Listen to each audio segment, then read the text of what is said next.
Friends, if you've been struggling to keep up with all of the latest immigration news, watch this video. I'm going to cover the most important things that you need to know about immigration this week. Stay tuned. Friends, thanks for watching this video. We're going to talk about public charge in this one, a new update around public charge. We'll also cover furlough news, guys. USCIS furlough. It is not looking good for USCIS, and so we'll talk about that. I'll also cover a news story that is out of California involving a detention center where COVID-19 tests has just been ordered by a judge. And then last, guys, we're going to talk about the latest things that President Trump is doing on the campaign trail to beef up his rhetoric around immigration and the latest restrictions that he and his team are working on. So you want to watch this all the way until the end to hear what I have to say about that one. The Second Circuit Court of Appeals here in New York ruled that the preliminary injunction that was placed on public charge on July 29th only applies to 3 states, and that's New York, Connecticut, and Vermont. Everyone else is subject to the Department of Homeland Security's public charge rules. If you're outside of America going through the embassy process and you're applying for that visa to come to the U.S., the Department of State's public charge rules are still on hold based on the preliminary injunction that was issued on July 29th. And in fact, the State Department issued an update on August 7th indicating that they are complying with the court's order and is in the process of updating its guidance to consular officers on how to proceed under the preliminary injunction that was issued on July 29th. Applicants are not required to complete, nor should they present the DS 5540 public charge questionnaire. And so that's the update that the State Department did provide, and we're all still holding them to that since the court order from the Second Circuit Court of Appeals does not impact that earlier July 29th ruling. Guys, oh my gosh, very confusing, but I hope that I've crystallized the issue for you in this one. Now, USCIS furlough stimulus talks have dried up, and nothing is happening these days. Congress, they're on recess until after Labor Day, so no movement, no traction is happening on Capitol Hill these days that would allow USCIS to get its bailout requests of $1.2 billion. Furlough is still on the table for August 30th unless USCIS decides to hold out until September when stimulus talks are expected to pick up again. But as of now, as of today's filming, furlough is still very much on the table for up to 13,400 employees.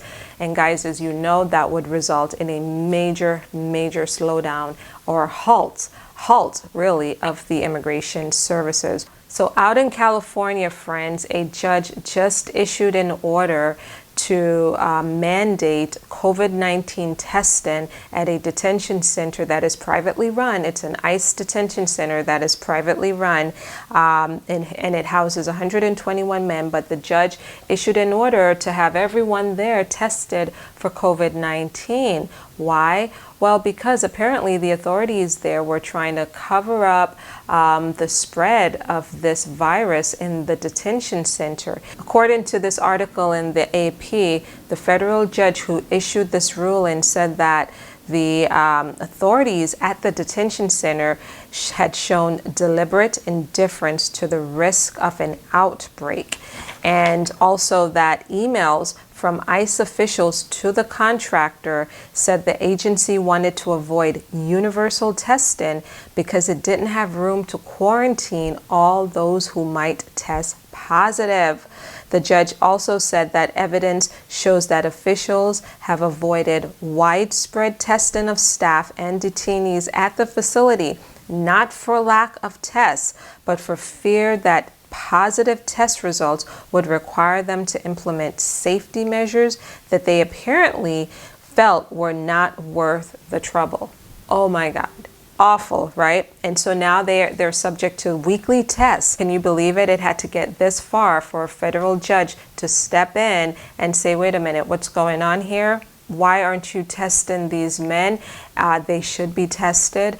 And authorities, you guys need to get it together. So that's actually a positive development there. Lastly, the Trump administration. As you guys know, there has been some rhetoric in the news lately about upcoming restrictive or restrictions on immigration that Trump and his team are working on.